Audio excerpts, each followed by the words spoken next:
Pancasila terdiri dari 5 bagian, yang dimana kelima bagian tersebut mengandung cita-cita dan landasan bangsa ini. Bicara mengenai Pancasila sebagai dasar negara, mari kita bahas yuk fungsi Pancasila itu sendiri sebagai dasar negara. Pancasila berfungsi sebagai sumber hukum bangsa Indonesia.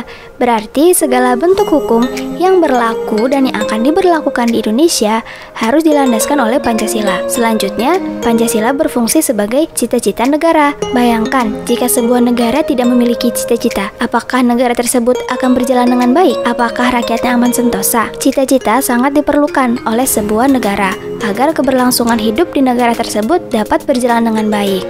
Selanjutnya, Pancasila berfungsi sebagai norma yang melandasi setiap pengambilan keputusan oleh pemerintah maupun lembaga hukum yang ada di Indonesia. Itu tadi adalah beberapa fungsi Pancasila sebagai dasar negara. Lalu apa sih urgensi Pancasila sebagai dasar negara? Bayangkan sebuah rumah yang berdiri tanpa pondasi. Apakah bisa berdiri sendiri? Apakah kokoh? Begitupun negara Indonesia tanpa Pancasila. Pancasila sangatlah penting dalam kehidupan berbangsa dan bernegara.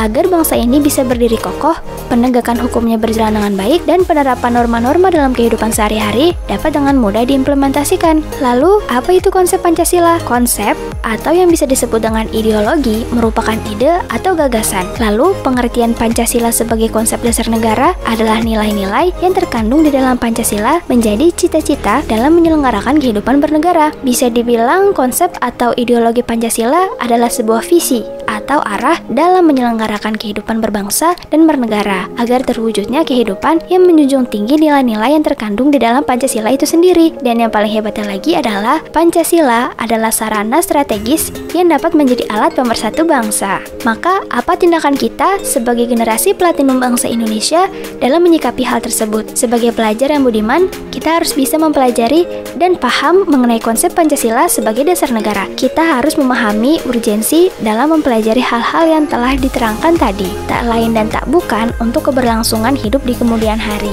Dan pastinya, tak hanya untuk diri sendiri, namun menyangkut hajat hidup orang banyak. Seperti yang Bung Karno pernah ucapkan, beri aku 10 pemuda, niscaya akan kuguncangkan dunia. Itu adalah perumpamaan yang luar biasa mengenai pengaruh pemuda-pemudi dalam keberlangsungan hidup suatu bangsa. Bayangkan betapa berpengaruhnya satu orang pemuda dalam melakukan perubahan. Namun, yang harus digarisbawahi adalah perubahan yang baik dapat berdampak baik, dan perubahan yang buruk dapat berdampak buruk juga. Apakah kita mau menjadi pemuda yang berdampak buruk bagi negara? Tentu tidak. Kembali lagi kepada kesungguhan kita mempelajari Pancasila sebagai ideologi dan cita-cita bangsa ini, agar kita bisa menjadi pemuda yang dapat ikut serta membangun keberlangsungan bangsa Indonesia secara tepat. Bayangkan jika bangsa lain yang lebih paham mengenai ideologi bangsa kita sendiri, tak menutup kemungkinan bangsa ini akan lebih mudah jatuh ke tangan bangsa lain. Di masa modern ini, jangan sampai kita terbawa arus kebarat-baratan dan melupakan Pancasila sebagai ideologi negara kita. Mengapa?